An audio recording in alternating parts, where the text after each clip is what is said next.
मी प्राध्यापक मधुकर ठेंग सर, एकलव्य स्पर्धा परीक्षा मार्गदर्शन केंद्र चिखली, जिल्हा बुलढाणा। तर आपल्या या ऑनलाईन क्लासेसमध्ये महाराष्ट्र राज्यातील सर्व विद्यार्थी मित्र मैत्रिणींचे हार्दिक स्वागत स्वागत स्वागत। तर चला विद्यार्थी मित्रांनो, आपण स्पर्धा परीक्षेच्या तयारीसाठी धडपडताय, पण आता आपला मार्ग या ठिकाणी संपला आहे। या ठिकाणी आलात तुम्ही तर तुमची स्पर्धा परीक्षेच्या दृष्टीने मराठी व्याकरणाची परिपूर्ण तयारी झालीच असे समजून झाला आणि बिनधास्त आपल्या तयारीला लागा। फक्त मेहनत करा, मेहनत करा, मेहनत करा, यश तुमच्या पाठीशीच आहे। मेहनत अशी करा, समजा रबरी बॉल जेवढा जोरात खाली पडला तेवढा जोरात वरती उसळतोय, तेवढा उंच वरती उसळतोय, तेवढे जोरात मनात आकांक्षा आकांक्षा ठेवा, मी यश मिळविणारच मिळविणारच मिळविणारच। त्या पद्धतीत अभ्यासाला लागा, तुम्ही यश मिळविलेलेच आहे असे समजून चला। तर चला आपण आता या ठिकाणी मराठी व्याकरण 100% परिपूर्ण शिकूया। तर मराठी व्याकरणातील एक घटक घेऊया आपण, क्रियाविशेषण अव्यय। मराठी व्याकरणातील एक घटक घेऊया आपण, क्रियाविशेषण अव्यय। आता क्रियाविशेषण अव्यय म्हणजे काय पहा, क्रिया विशेष पहा, क्रिया म्हणजे क्रियापद, क्रिया म्हणजे क्रियापद। दिलेलं वाक्य एखादी काहीतरी क्रिया दाखवत असेल, म्हणजे क्रिया काय घडली हे दर्शवित असेल, तर त्या क्रिया घडलेल्या क्रियेबद्दल विशेष माहिती सांगणारा शब्द म्हणजे क्रियाविशेषण अव्यय होय। पहा काय म्हणतोय मी, क्रिया म्हणजे क्रियापद, नेमकं वाक्य काहीतरी क्रिया घडली असं दर्शवित असेल, बरोबर आहे। मग नेमकी काय क्रिया घडली हे दर्शवित असेल, पण घडलेली क्रिया कशा पद्धतीत घडली, केव्हा घडली, कोठे घडली, कशी घडली, कशा रीतीने घडली, हे जर विशेष माहिती सांगत असेल तर त्याला म्हणायचं आपल्याला क्रियाविशेषण अव्यय। म्हणजे थोडक्यात क्रिया विशेषणाची व्याख्या अशी सांगता येते पहा आपल्याला, क्रियापदाबद्दल विशेष माहिती सांगणाऱ्या शब्दाला क्रियाविशेषण अव्यय असे म्हटले जाते। पहा, क्रियापदाबद्दल विशेष माहिती सांगणाऱ्या शब्दाला क्रियाविशेषण अव्यय असे म्हटले जाते। मग क्रियापदाबद्दल नेमकी विशेष माहिती सांगते काय, मग क्रिया केव्हा घडली म्हणजे क्रियेची वेळ दर्शवित असेल, क्रिया कोठे घडली म्हणजे क्रियेचे स्थळ दर्शवित असेल, क्रिया कशी घडली म्हणजे कशा रीतीने घडली, बरोबर आहे। म्हणजे क्रिया केव्हा घडली, कशी घडली, कोठे घडली, किती वेळा घडली, कशा रीतीने घडली, असे क्रियापदाबद्दल विशेष माहिती सांगणारे जे शब्द असतात त्यांना म्हणायचं क्रियाविशेषण अव्यय। म्हणजे थोडक्यात काय, क्रियापदाबद्दल विशेष माहिती सांगणाऱ्या शब्दाला आपण क्रियाविशेषण अव्यय असं म्हणतोय। आणि शॉर्टमध्ये आपली व्याख्या असता असता बोलता बोलता झाली पाठ। काय तर क्रियापदाबद्दल विशेष माहिती, स्थळ, वेळ, काळ, कशा रीतीने, कशा पद्धतीने इत्यादी पद्धतीत माहिती सांगणारा शब्द म्हणजे क्रियाविशेषण अव्यय। मग आता या क्रियाविशेषण अव्ययाचे दोन उपप्रकार पडतात। मग पहा, एक सांगता येते पहा आपल्याला, एकाला फक्त क्रियाविशेषण म्हणायचे। पहा, क्रियाविशेषणचे आपण थोडक्यात दोन गोष्टी यामध्ये शिकत आहोत। पहा, क्रियाविशेषण मध्ये थोडक्यात दोन गोष्टी आपण आता या ठिकाणी शिकत आहोत, म्हणजे क्रियाविशेषण व क्रियाविशेषण अव्यय यातील फरक आपण लक्षात घेत आहोत, बरोबर आहे। म्हणजे क्रियाविशेषण आणि क्रियाविशेषण अव्यय यातील फरक आपण या ठिकाणी लक्षात घेत आहोत। सुरुवातीला घेऊ आपण फक्त क्रियाविशेषण।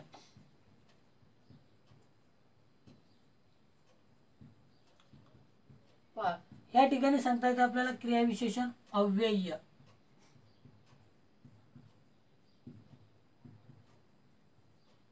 पहा, आता क्रियाविशेषण अव्यय ह्या शब्दाचा जर आपल्याला अर्थ घ्यायचा म्हटलं तर फक्त व्यय म्हणजे बदल आपण घेतलंच होतं, आणि अव्यय म्हणजे की ज्यामध्ये बदल होणार नाही अशी क्रियाविशेषण अव्यय।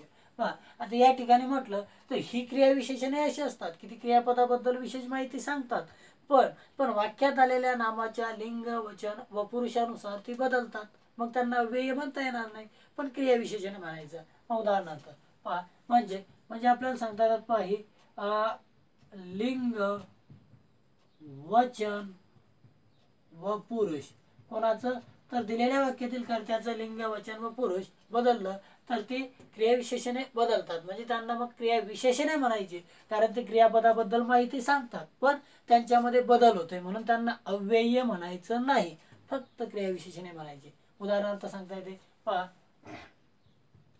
तो चांगला धावतो. पहा काय आहे, क्रियापद आहे आपल्याला धावतो, पण कशा रीतीने? चांगला. म्हणजे क्रियापदाबद्दल विशेष माहिती सांगतोय, म्हणजेच क्रियाविशेषण आहे. मग क्रियाविशेषण आहे आपलं एवढं क्लिअर झालं. क्रियापदाबद्दल विशेष माहिती सांगतोय, क्रियाविशेषण आहे. पण आपण आणखी घेऊया. पहा तो पुल्लिंगी, मग लिंग बदल करूया स्त्रीलिंगी. मग काय होते? ती. मग काय होते सांगा? चांगली धावते. सरळ आहे. क्रियापदातील कर्ता बदलला, क्रियाविशेषणही बदललं. इथं चांगला, इथं चांगली. मग याला अव्यय म्हणता येणार नाही, कारण हे बदलत आहे ना. जर बदलत नसतं रूप, त्याचं रूप बदलत नसतं तर अव्यय म्हटलं असतं, पण त्याचं रूप बदलतंय म्हणून याला अव्यय म्हणता येणार नाही. मात्र क्रियापदाबद्दल विशेष माहिती सांगते म्हणून क्रियाविशेषण म्हणावे लागेल. म्हणजेच फक्त काय म्हणायचे, याला क्रियाविशेषण म्हणायचे. बरोबर आहे, कारण ते क्रियापदाबद्दल विशेष माहिती सांगते, पण त्याच्या रूपात बदल होत चाललाय म्हणून त्याला अव्यय नाही म्हणायचं, फक्त क्रियाविशेषण म्हणायचं. समोर पहा आणखी, आता अनेक वचन करा, वचन बदल करा. ते. मग काय सांगता येते? चांगले धावतात. मग पहा आता या ठिकाणी काय झालं? पहा चांगले, चांगला, चांगली, चांगले. म्हणजेच काय, प्रत्येक ठिकाणी क्रियाविशेषणाचं रूप बदलत आहे म्हणून त्याला फक्त क्रियाविशेषण म्हणा. आता पुरुष बदल करूया. पहा तू, म्हणजे द्वितीय पुरुष. बरोबर आहे. तू चांगला धावतोस. म्हणजे आता पहा या ठिकाणी प्रत्येक ठिकाणी काय झालं तर क्रियापद चांगला, चांगली, चांगले, चांगला असं रूप त्याचं क्रियाविशेषणाचं रूप बदलत आहे. पहा हे क्रियाविशेषणाचं रूप प्रत्येक ठिकाणी बदलत आहे म्हणून त्याला फक्त क्रियाविशेषण म्हणा. आता समोर घेऊया आपण क्रियाविशेषण अव्यय. पहा उदाहरणार्थ सांगता येते आपल्याला, तो हळू चालतो. पहा आता क्रियापद आहे या ठिकाणी चालतो, पण कसा चालतो? हळू चालतो. म्हणजे आपण क्रियापदाला प्रश्न विचारला कसा चालतोय, मग उत्तर आलं हळू चालतो. म्हणजे क्रियापदाबद्दल विशेष माहिती सांगतोय म्हणून क्रियाविशेषण आहे. क्रियापदाबद्दल विशेष माहिती सांगतोय म्हणून क्रियाविशेषण आहे. पण मग आता त्यामध्ये बदल होतोय का पाहू, आणि नाही झाला तर अव्यय म्हणून. मग उदाहरणार्थ आता लिंग बदल करा. पहा इथं काय तर कर्त्याच्या कशानुसार बदल होणार? लिंग, वचन व पुरुषानुसार इथं बदल होणार. मग कर्त्याचं लिंग पुल्लिंगी, इथं करूया लिंग चेंज स्त्रीलिंगी. मग काय होते पहा समोर, तो, ती हळू चालते, ती हळू चालते. म्हणजे थोडक्यात इथं हळूच होतं, कर्त्याचा लिंग बदल केला तरी हळूच राहिलं, कायम राहिलं, बदल झाला नाही. आणखी घेऊया. पहा वचन बदल करूया. ते हळू चालतात. म्हणजे थोडक्यात आपल्या असं लक्षात आलं ना, तर या ठिकाणी लिंग बदल केला, वचन बदल केला तरी क्रियाविशेषण अव्यय सारखंच राहिलं, तरी क्रियापदाबद्दल विशेष माहिती सांगणारा शब्द सारखाच राहिला, मग मात्र त्याला आता अव्यय म्हणू. बरोबर आहे. आणखी पाहूया. पहा पुरुष बदल. तू हळू चालतोस. आणि आपल्या असं लक्षात आलं तर प्रत्येक ठिकाणी हे जे क्रियाविशेषण आहे हे सारखंच राहिलं, त्याच्या रूपामध्ये बदल झाला नाही म्हणून त्याला अव्यय म्हणा. म्हणजे स्टेप बाय स्टेप पहा. फक्त क्रियापदाबद्दल विशेष माहिती सांगतात म्हणून क्रियाविशेषण म्हटलं. फक्त क्रियापदाबद्दल विशेष माहिती सांगतात म्हणून क्रिया विशेषण म्हटलं. फक्त क्रियापदाबद्दल विशेष माहिती सांगतात म्हणून क्रिया विशेषण म्हटलं. पण त्यात कर्त्याच्या लिंग, वचन व पुरुषानुसार बदल केला तरी बदल होत नाही म्हणून त्याला अव्यय म्हटलं. बरोबर आहे. म्हणून त्याला पहा कर्त्याच्या लिंग, वचन, पुरुषामध्ये बदल केला तरी त्याच्या रूपात बदल होत नाही म्हणून त्याला अव्यय म्हटलं. आणि एकूणात क्रियाविशेषण अव्यय म्हटलं. पहा मग थोडक्यात क्रियाविशेषण आणि क्रियाविशेषण अव्यय काय फरक म्हणतोय? क्रियापदाबद्दल विशेष माहिती सांगते मात्र कर्त्याच्या लिंग, वचनानुसार बदलते म्हणून म्हणायचं काय? क्रियाविशेषण. या ठिकाणी क्रियापदाबद्दल विशेष माहिती सांगते पण कर्त्याच्या लिंग, वचनानुसार बदलत नाही, कायम राहते, अव्यय होते म्हणून, म्हणजे अव्यय राहते म्हणून त्याला क्रियाविशेषण अव्यय म्हणायचं. चला समोर घेऊया.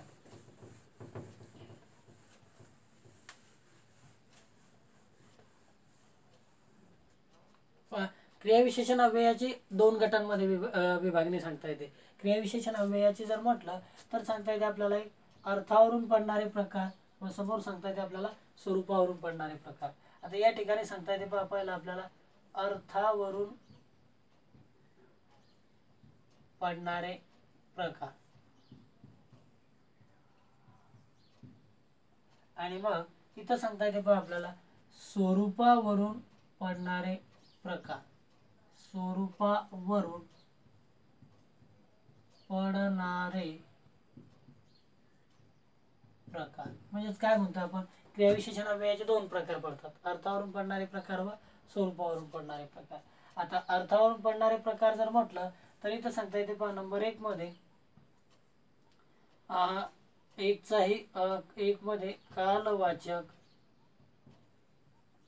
आणि या कालवाचकचे उपप्रकार पडतात. पहिला प्रकार सांगता येते आपल्याला कालदर्शक, ब सातत्यदर्शक,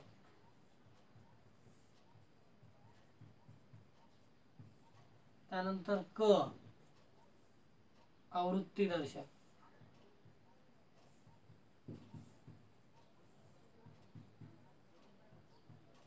त्यानंतर प्रकार दुसरा सांगता येतो पहा आपल्याला, त्याचा दुसरा मध्ये स्थलवाचक, त्याचा पहिला उपप्रकार म्हणजे स्थलवाचकचा उपप्रकार बरोबर आहे. मग सांगता येते आपल्याला स्थितीदर्शक,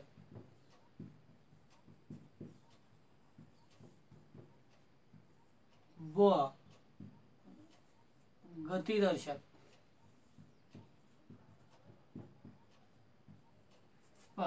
तिसरा प्रकार सांगता येते आपल्याला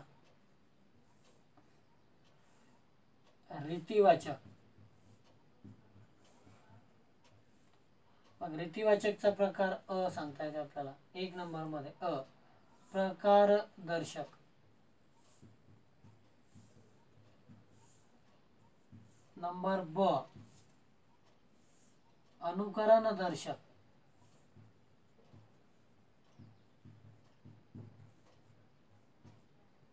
नंबर क निश्चय दर्शक, निश्चय दर्शक, आणि नंबर 4 मध्ये सांगता येते पहा परिमाणवाचक,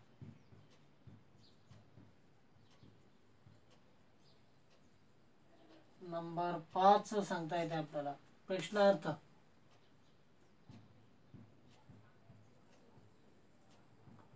आणि 6 मध्ये सांगता येते आपल्याला निषेधार्थ.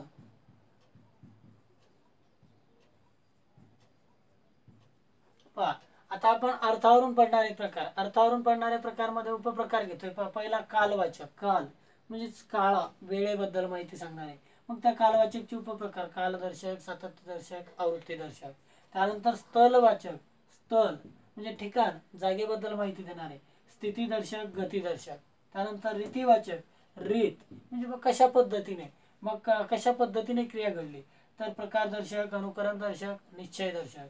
नंतर सांगता येते परिमाणवाचक, परिमाणात मोजण्यासाठी, प्रश्नार्थक, प्रश्नार्थक मध्ये, आणि निषेधार्थक. हे पडले आपल्याला समजा तर अर्थावरून पडणाराचे उपप्रकार.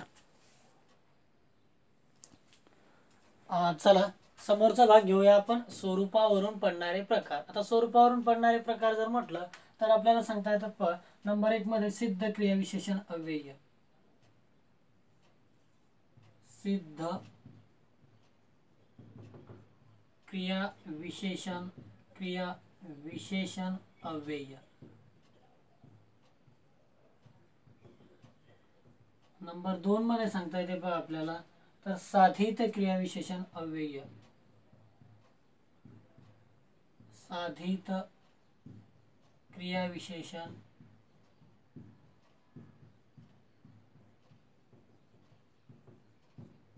अव्यय. आणि आता साधितचे 2 उपप्रकार सांगता येतात. साधितचे 2, पहिला सांगता येते बा प्रत्यय साधित क्रियाविशेषण अव्यय, प्रत्यय साधित क्रियाविशेषण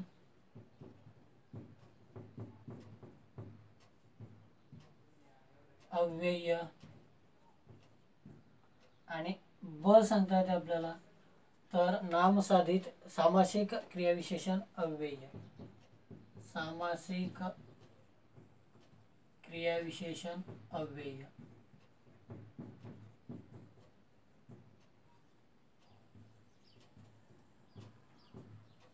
पहा, म्हणजे आता आपण काय तर स्वरूपावरून पडणारे प्रकारमध्ये जर म्हटलं तर दोन प्रकार म्हटलं. एक घेतला आपण सिद्ध क्रियाविशेषण अव्यय.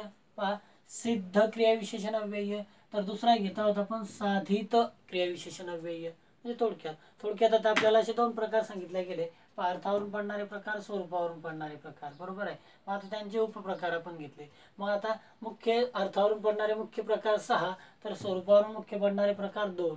म्हणजे मुख्य प्रकार इकडे अर्थावरून 6 पडतात, तर स्वरूपावरून 2 पडतात. म्हणजे क्रियाविशेषण अव्ययाचे एकूण मग आता आपल्याला काय तर 8 प्रकार मानले जातात. क्रियाविशेषण अव्ययाचे 8 प्रकार मानले जातात. चला तर आपण आता समोर घेऊया, स्टेप बाय स्टेप एक एक आपण आता स्पष्टीकरणात्मक घेऊया. आता सुरुवातीला आपल्याला घ्यायचे समजा कोणते, तर अर्थावरून पडणारे प्रकार, म्हणजे ज्याचे उपप्रकार घेऊया. पहा, नंबर 1 मध्ये म्हणतोय आता आपण. पहा, काय घेत आहोत तर अर्थावरून पडणारे प्रकार. अर्थावरून पडणारे प्रकार घेत आहोत आपण आता. मग पहा, अर्थावरून पडणारे प्रकार, मग आता त्याचे उपप्रकार आता आपण स्टेप बाय स्टेप चला घेत चालूया. नंबर 1 मध्ये सांगता येते पहा आपल्याला, अर्थावरून पडणारे प्रकारचा नंबर 1 चा अ घेतला होता आपण कोणता, तर एक घेऊया आपण. पहा, अर्थावरून पडणारे प्रकार मध्ये आता आपल्याला घ्यायचे समजा कालवाचक क्रियाविशेषण अव्यय. कालवाचक क्रियाविशेषण अव्यय.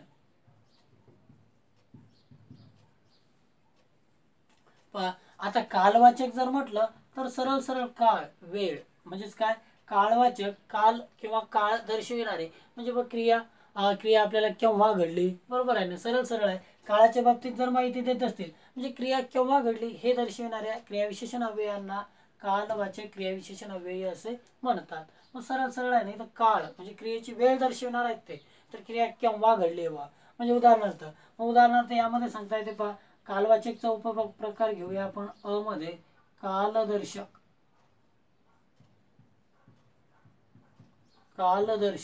आणि त्यातही क्षणदर्शक असतील, तर क्षण म्हणजेच पहा, नेमका काही क्षणाबद्दल विशेष माहिती देत असतील. म्हणजे तो सकाळी गावाला गेला, मग केव्हा नेमका क्षण, सकाळी. बरोबर आहे. म्हणजे थोडक्यात काय सांगता येते पहा आपल्याला, तर तर यामध्ये काही क्षणाबद्दल बोलत असेल. उदाहरणार्थ शब्द टाकून आपण पहा, आपल्याला सांगता येते पहा, आधी, उद्या, आता, सध्या, त्यानंतर सांगता येते आपल्याला सांप्रत, त्यानंतर सांगता येते परवा, लगेच, केव्हा, तेव्हा, जेव्हा, पूर्वी, मागे इत्यादी. पहा, म्हणजेच काय क्रियापदाबद्दल विशेष माहिती सांगते, काळाच्या बाबतीत सांगते, पण काही क्षणाबद्दल बोलत असेल. पहा, तो आधी आला, तो आधी आला पण केव्हा आला, आधी आला, क्षण दाखवता येतो एक.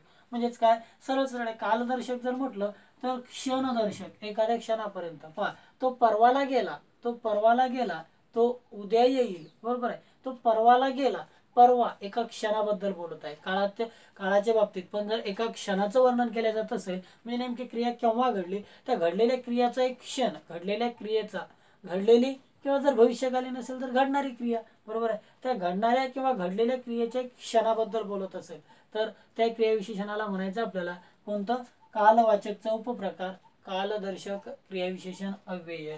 तर आपल्याला सांगता येते कालदर्शक क्रियाविशेषण अव्यय. उदाहरणार्थ घेऊया ना आपण. पहा, तो आत्ताच आला. पहा, तो आत्ताच आला केव्हा, आत्ताच, एक क्षण दाखवत आहे क्रियेचा, नेमकी कोणत्या क्षणात घडली. बरोबर आहे.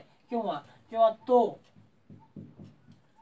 उद्या येईल.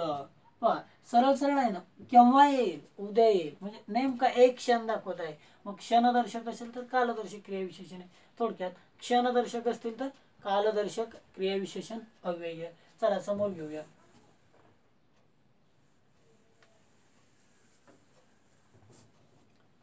आता ह्याचा पहिला प्रकार आपण घेतला, आता कोणता? कालदर्शक. प्रकार 2 घेऊया, म्हणजेच कालवाचकचे उपप्रकार घेत आहोत. कालवाचकचे उपप्रकार सांगता येते आपल्याला. आता दुसरा सांगता येते आपल्याला सातत्यदर्शक.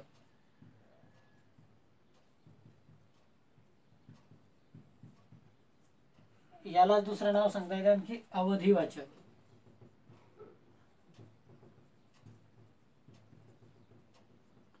मग आता अवधिवाचकचे शब्द जर म्हटलं तर सांगता येतात पहा आपल्याला सतत,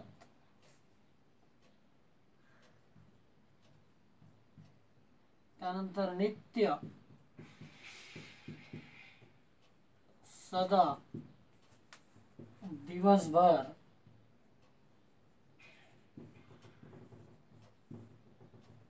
रात्रभर. म्हणजे थोडक्यात पहा इत्यादी. काय म्हणता येत आहे आपल्याला? सातत्य, क्रियेमध्ये काहीतरी सातत्य दाखवत असेल, कारण क्रिया बराच वेळ घडत राहिली किंवा घडली, घडत आहे किंवा घडेल. पहा म्हणजे एखादी क्रिया बराच वेळ घडली किंवा घडत आहे किंवा घडेल असं जर दर्शवित असेल तर त्या क्रियाविशेषणा अव्ययाला म्हणायचं सातत्यदर्शक क्रियाविशेषण अव्यय. पहा म्हणजे ते क्रियेतील सातत्य दाखवत आहे ना. म्हणजे उदाहरणार्थ पहा, रात्रभर पाऊस पडला, रात्रभर पाऊस पडला. मग आता काय क्रियापद काय सांगा? पडला. पाऊस पडला. काय झाली क्रिया? पाऊस पडला. पण कसा पडला? रात्रभर. किती वेळ पडला पाऊस? रात्रभर. मग सरळ सरळ आहे ना, किती वेळ पडला? रात्रभर. म्हणजे क्रियेतील सातत्य दाखवत आहे नाही तर रात्रभराचे, बरोबर आहे. मग काय क्रिया किती वेळ घडली, अवधी घडली, म्हणजे जास्त वेळ घडली जर दाखवत असेल तर मग म्हणायचं आपल्याला सातत्यदर्शक. म्हणजे अवधिवाचक. अवधी म्हणजे किती अवधी, म्हणजे किती वेळापर्यंत, म्हणजे जास्त वेळापर्यंत. किती वेळापर्यंत? जास्त वेळापर्यंत, म्हणजे सातत्य. म्हणून याला म्हणायचं आपल्याला सातत्यदर्शक. आणखी सांगता येते पहा आपल्याला, आणखी पहा सुसंगती सदा घडो. सुसंगती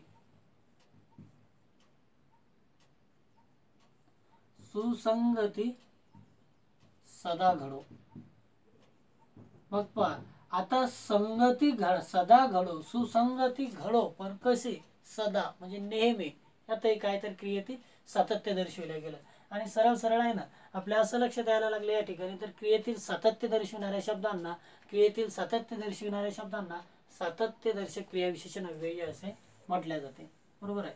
चला त्यानंतर घेऊया नंबर 3 मध्ये. इथे सांगता येते आपल्याला आवृत्ती दर्शक. नंबर 3 चा मुख्य प्रकार सांगता येते आपल्याला आवृत्ती दर्शक.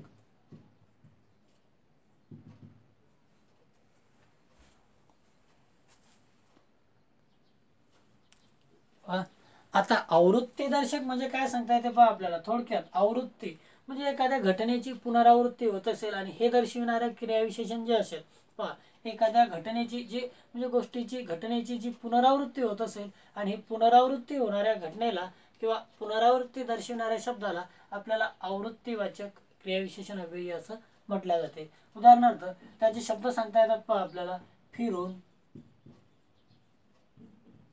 पुन्हा पुन्हा,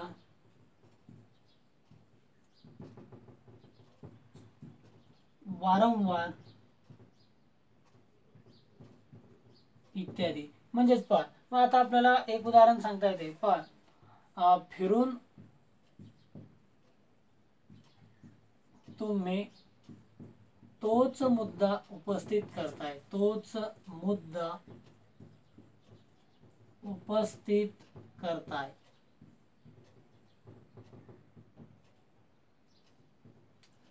आता या ठिकाणी जर म्हटलं फिरून म्हणजे पुन्हा पुन्हा, म्हणजेच काय क्रिया कशी घडते? पुन्हा पुन्हा. क्रियेची वेळ काय दाखवत आहे? पुन्हा पुन्हा. म्हणजे क्रिया पुन्हा पुन्हा घडते असं जर दाखवत असेल तर त्या क्रियाविशेषणाला म्हणायचं कोणतं? तर आवृत्तीवाचक क्रियाविशेषण अव्यय. पहा आणखी एक सांगता येते आपल्याला, आणखी एक पहा, आई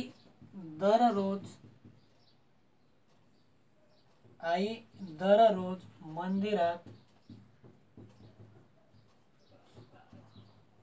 जाते. पहा कशी, तर आई दररोज मंदिरात जाते. काय सांगता येते आपल्याला या ठिकाणी, आई दररोज मंदिरात जाते. मग सरळ सरळ आहे. आपल्याला काय सांगितलं, जर एखादी क्रिया पुन्हा पुन्हा घडत असेल म्हणजे तिची काय होत असेल, आवृत्ती होत असेल, तर ही आवृत्तीदर्शक शब्दांना आपल्याला म्हणायचं काय, तर आवृत्तीदर्शक क्रियाविशेषण अव्यय.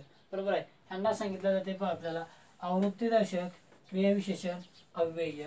किंवा किंवा आपल्याला आणखी सांगता येते पहा सालोसाल, सालोसाल ते पंढरपूरला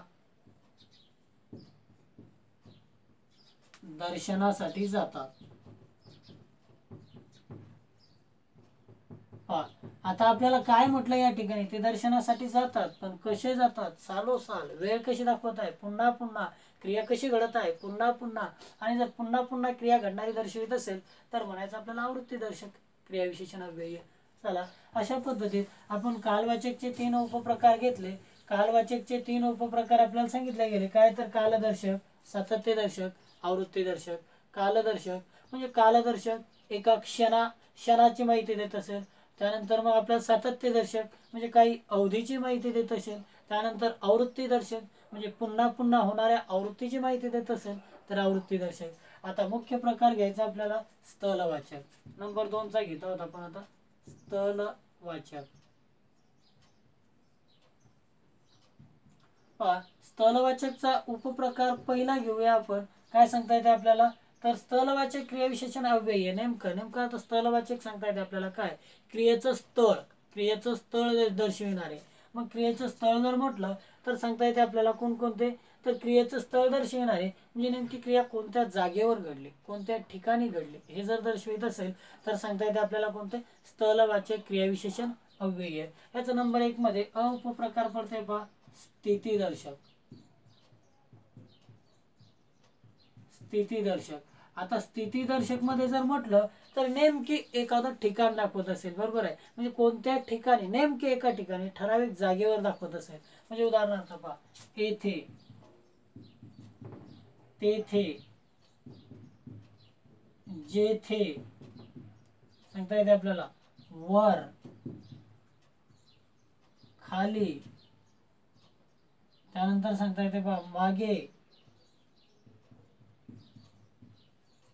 पुढे, इकडे, तिकडे, सभोवार इत्यादी. मग आता काय पहा, नेमकी क्रिया एका कोणत्या ठिकाणी घडली ते जर दर्शवित असेल तर आपल्याला म्हणायचं त्याला काय, स्थिती. नेमकी एका ठिकाणाबद्दल माहिती देत असेल तर स्थितीदर्शक क्रियाविशेषण अव्यय. स्थितीदर्शक क्रियाविशेषण अव्यय. उदाहरणार्थ सांगता येते पहा आपल्याला एक उदाहरण घेऊन टाकू आपण. पहा, तो वर बसला. पहा, काय, तो बसला, पण कोठे, वर, नेमकं एक ठिकाण दाखवत आहे, स्थिती दाखवत आहे. बरोबर आहे. म्हणून त्याला स्थितीदर्शक म्हणायचं. आणखी सांगता येते पहा, ती मागे धावली. पहा, ती धावली पण कुठं, मागे, मागे, रिपीट. पहा, म्हणजे काय सांगता येईल, नेमकी एक ते पहा ह्यामध्ये आपल्याला असं सांगता येतं, तर ती मागे बसली, हे घेऊया आपण, ती मागे बसली. पहा, काय सांगता येत आहे, म्हणजे थोडक्यात आपल्याला असं सांगता येत आहे नेमकी ती क्रिया कोठे घडली, मागे एका ठिकाणी, स्थळ दाखवत आहे. बरोबर आहे. काय दाखवत आहे, स्थळ दाखवत आहे. आणखी सांगता येते आपल्याला सभोवार फुलांचा सुगंध दरवळतोय. पण सभोवार फुलांचा सुगंध दरवळतोय, पण कुठं, सभोवार, आजूबाजूला, सभोवार, आजूबाजूला, नेमकं एक ठिकाण दाखवत आहे. आणि जर नेमकं एक ठिकाण दर्शक एक ठिकाण किंवा स्थल दर्शक क्रियाविशेषण अव्यय असेल तर त्याला म्हणायचं आपल्याला कोणतं म्हणतोय आपण, तर स्थितीदर्शक क्रियाविशेषण अव्यय. चला, समोरचा भाग घेऊया आपण. पहा, गतिदर्शक.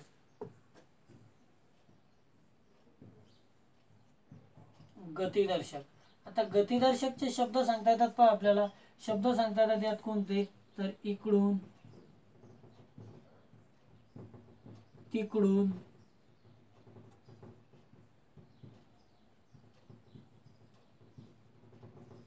पलीकडून, मागून, पुढून, त्यानंतर आणखी सांगतात खालून, लांबून, दुरून इत्यादी. पहा खालून, लांबून, दुरून किंवा दूर इत्यादी. पहा नेमकी क्रिया घडली, पण ती एका जागेवर नाही, कुठेतरी गतीमध्ये घडली, चालता चालता घडली, म्हणजे ती घडत घडत या ठिकाणावरून घडत त्या ठिकाणापर्यंत गेली, असं जर दर्शविणारे क्रियाविशेषण अव्ययी असतील तर त्यांना म्हणायचं गतिदर्शक. बरोबर आहे. पहा सरळ सरळ आहे. तो इकडून गेला. पहा आता गेला, क्रिया नेमकी घडली. पहा तो इकडून गेला, क्रियापदावरूनच कळतं ना नेमकं क्रिया घडली, पण एका जागेवर घडते का? जसं की आधी म्हटलं होतं आपण, तो बसला, एका जागेवर बसला होता ना. पण आता तो इकडून गेला, क्रियापदावरूनच कळतं की क्रिया एका ठिकाणी सुरू झाली, संपली मात्र दुसऱ्या ठिकाणी, म्हणजे कुठंतरी गतीमध्ये होती. बरोबर आहे. कुठंतरी गतीमध्ये, चालण्यामध्ये होता. आणि मग गेला, पण कुणीकडून गेला? इकडून गेला. स्थळ दाखवत आहे, पण कसं? गतिदर्शक मध्ये. म्हणजे पहा जर क्रिया एका ठिकाणी सुरू झाली, संपली मात्र दुसऱ्या ठिकाणी, तर त्या क्रियापदाबद्दल विशेष माहिती सांगणारे क्रियाविशेषण म्हणजे गतिदर्शक. आपल्याला आणखी सांगता येतं. पहा साप समोरून गेला. पहा साप समोरून गेला. आता याही ठिकाणी पहा गेला, पण क्रिया काय? तर एका ठिकाणी सुरू झाली, संपते मात्र दुसऱ्या ठिकाणी. सरळ सरळ क्रिया गतीमध्ये होती. थोडक्यात क्रिया गतीमध्ये होती. आणि अशा गतिदर्शक क्रियापदाचं जे क्रियाविशेषण असेल किंवा त्याच्याबद्दल विशेष माहिती सांगणारे क्रियाविशेषण असेल, त्याला पण म्हणायचे गतिदर्शक क्रियाविशेषण अव्यय. पहा त्याला पण म्हणायचे गतिदर्शक क्रियाविशेषण अव्यय. त्यानंतर आणखी एक उदाहरण सांगता येते. पहा एक उदाहरण आपल्याला आणखी पण घेता येते. तर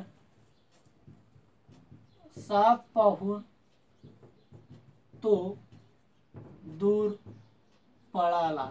आता तो पळाला, पण कुठे? दूर पळाला. हे ठिकाणी क्रिया कशी आहे? गतीमध्ये आहे. आणि अशी गतीमध्ये असणारी क्रिया दर्शविणारे जे क्रियाविशेषणे असतात, पहा गतीमध्ये क्रिया दर्शविणारे क्रियापद आणि त्याच्याबद्दल जी विशेष माहिती सांगणारे क्रियाविशेषणे म्हणजे गतिदर्शक क्रियाविशेषणे असतात. अशा पद्धतीत आपल्याला स्थलवाचकचे दोन उपप्रकार पडले. एक पडला स्थलवाचक म्हणजेच काय? स्थितीदर्शक, आणि दुसरा पडला आपल्याला गतिदर्शक. आता नंबर 3 मध्ये घेऊया रीतिवाचक क्रियाविशेषण अव्यय. चला समोरच लिहूया.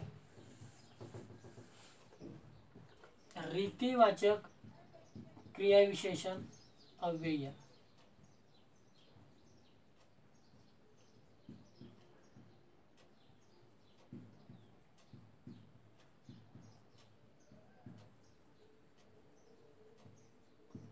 पहा रीतिवाचक या ठिकाणी काय म्हणतोय आपण? रीतिवाचक क्रियाविशेषण अव्यय. काय म्हणत आहोत बघा?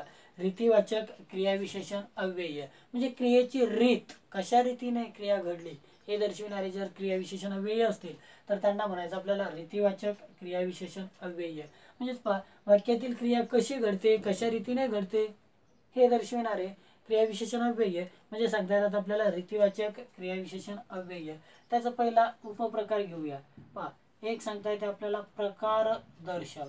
पहा प्रकारदर्शक म्हटलं तर म्हणजेच काय? क्रिया म्हणजेच पहा क्रियेचा प्रकार जर दर्शवित असेल, म्हणजे उदाहरणार्थ त्याचे शब्द सांगता येतात पहा आपल्याला जलद, हळू, त्यानंतर सांगता येते पहा सावकाश, त्यानंतर अजून सांगता येते आपल्याला आपोआप, फुकट इत्यादी. म्हणजे थोडक्यात क्रिया कशा प्रकारे घडली हे जर दर्शवित असेल तर त्याला म्हणायचं प्रकारदर्शक. त्याला म्हणायचं प्रकारदर्शक क्रियाविशेषण अव्यय. पहा उदाहरणार्थ सांगता येते आपल्याला एक, तो जलद धावला. तो धावला, पण कसा? जलद. पहा क्रिया कशा प्रकारे घडली? जलद घडली. मग अशा क्रियाचा प्रकार दर्शविणारं जर क्रियाविशेषण असेल तर त्याला म्हणायचं प्रकारदर्शक क्रियाविशेषण. आणखी एक उदाहरण पहा. आणखी सांगता येतं आपल्याला पहा पैसा फुकट गेला. पैसा फुकट गेला. पैसा गेला गेला पण कसा, फुकट गेला. म्हणजेच काय, क्रियेचा प्रकार, क्रिया कशा प्रकारे घडली हे दर्शवणारं क्रियाविशेषण असेल तर त्याला म्हणायचं अप्रकारदर्शक क्रियाविशेषण अव्यय. चला समोरचा घेऊया. पहा आणखी सांगता येते आपल्याला अनुकरण दर्शक. पहा रीतिवाचकचा उपप्रकार सांगता येते आपल्याला अनुकरण दर्शक क्रियाविशेषण अव्यय. मग अनुकरण दर्शक क्रियाविशेषण अव्यय म्हणजेच काय, एखाद्या वेळी पहा सामान्यपणे यामध्ये काय तर ध्वनीची पुनरावृत्ती होऊन ध्वनीची पुनरावृत्ती होऊन तयार झालेली क्रियाविशेषण अव्यय ह्या प्रकारात मोडतात. एखाद्या ध्वनीची पुनरावृत्ती होऊन तयार झालेले क्रियाविशेषण अव्यय ह्या प्रकारात आपल्याला सांगता येतात. तर त्याचे शब्द कोणकोणते सांगता येतात पहा सरळ सांगता येतात आपल्याला झट झट, चमचम, बदाबद, बदाबद, आणखी सांगता येतात आपल्याला धपाधप, वटवट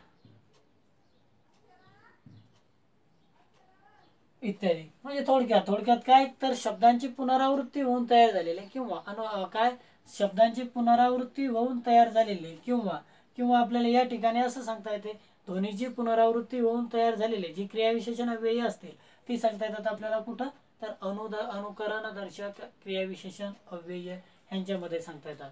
उदाहरणार्थ पहा आपल्याला एक शब्द सांगता येते मला पाहून तो झटकन पळाला.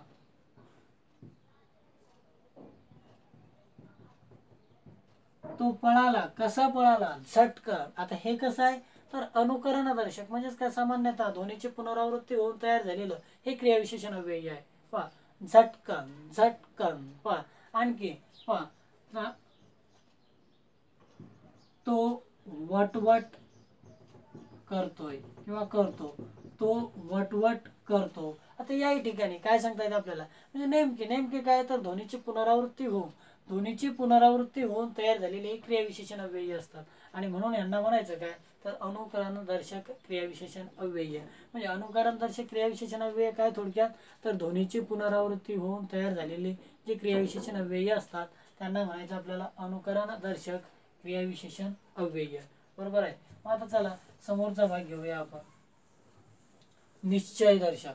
पहा आता काय सांगता येते की आपल्याला क मध्ये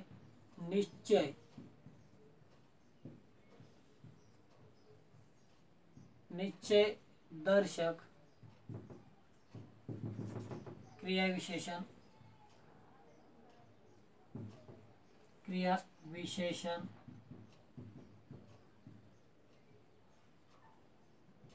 अव्यय. पहा निश्चय दर्शक मध्ये आपल्याला शब्द सांगता येतात. पहा खरोखरच, खरोखर, क्वचित, नक्कीच, त्यानंतर आणखी खुशाल.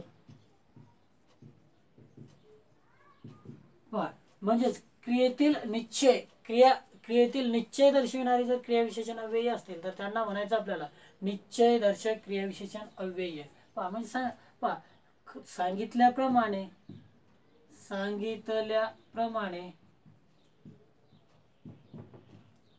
तो नक्कीच येईल, मग आता या ठिकाणी पहा तो येईल पण कसा, नक्कीच. म्हणजे त्याच्या क्रिया घडण्यातील काय दाखवली, निश्चितता. म्हणजे क्रियेतील निश्चितता जर दाखवल्या जात असेल तर ते क्रियेतील निश्चितता दाखविणाऱ्या क्रियाविशेषण अव्ययाला म्हणायचं आपल्याला काय तर निश्चय दर्शक क्रियाविशेषण अव्यय त्याला आपल्याला म्हटल्या जाते. बरोबर आहे. निश्चय दर्शक क्रियाविशेषण अव्यय त्याला म्हटल्या जाते. तर चला अशा पद्धतीमध्ये आपण आपलं मराठी व्याकरण एकदम परफेक्ट करून घेऊया. तर बघा अशा पद्धतीत तुम्हाला जर हा मराठी व्याकरण शिकायचं असेल तर आपल्या मराठी व्याकरणाचे काही डेमो लेक्चर्स माझे यूट्यूब अकाउंट मधुकर टेंग या यूट्यूब अकाउंटला भेट देऊन तुम्ही डेमो लेक्चर्स किंवा एक डेमो पार्ट म्हणून तुम्ही पाहू शकता. बरोबर, तुम्ही डेमो पार्ट पाहू शकता. ते डेमो लेक्चर्स पाहण्यासाठी माझे channel YouTube account Madhukar tang हे सबस्क्राईब करा, आवडल्यास लाईक करा आणि तुम्हाला आवडल्यानंतर तुमच्या मित्रमैत्रिणींना सुद्धा पाठवा, त्यांनाही बघण्यास सांगा. आणि या मराठी व्याकरणाची संपूर्ण CD अथवा DVD सुद्धा आपल्याकडे उपलब्ध आहे. म्हणजे तुम्हाला परिपूर्णतेने MPSC, राज्यसेवा, त्यानंतर तुम्हाला PSI, STI यांच्या मुख्य परीक्षांसाठी तयारी करण्यासाठी ही DVD म्हणजे राज्यातील एकमेवाद्वितीय अशी DVD उपलब्ध करून देण्यात आलेली आहे. ह्या DVD मधून तुमची संपूर्ण तयारी 100% पूर्ण होणार. आणि त्याचबरोबर तुम्ही जिल्हा निवड समितीमार्फत घेण्यात येणाऱ्या, त्यानंतर इतरही परीक्षा, स्पर्धा परीक्षा म्हणजे आपल्याला सांगता येतात तलाठी, ग्रामसेवक, आरोग्यसेवक, पोलीस भरती, परिचर या सर्वांसाठी एकमेवाद्वितीय अशी ही DVD उपलब्ध आहे. आणि ज्या लोकांना क्लासेसमध्ये बसणे शक्य नसते, त्यांच्याकडे वेळही नसते, त्यांच्यासाठी तर ही एकदम स्वर्ण संधीच आहे. म्हणजे घरी बसल्या बसल्या आपण आपल्या नोकरी व्यवसायासोबतही आपण तयारी करू शकताय, बरोबर आहे. तर ही CD अथवा DVD मागविण्यासाठी माझा मोबाईल नंबर 9767326586 किंवा 7020120665 या मोबाईल नंबरला कॉन्टॅक्ट करून आपली DVD आजच राखून ठेवू शकता.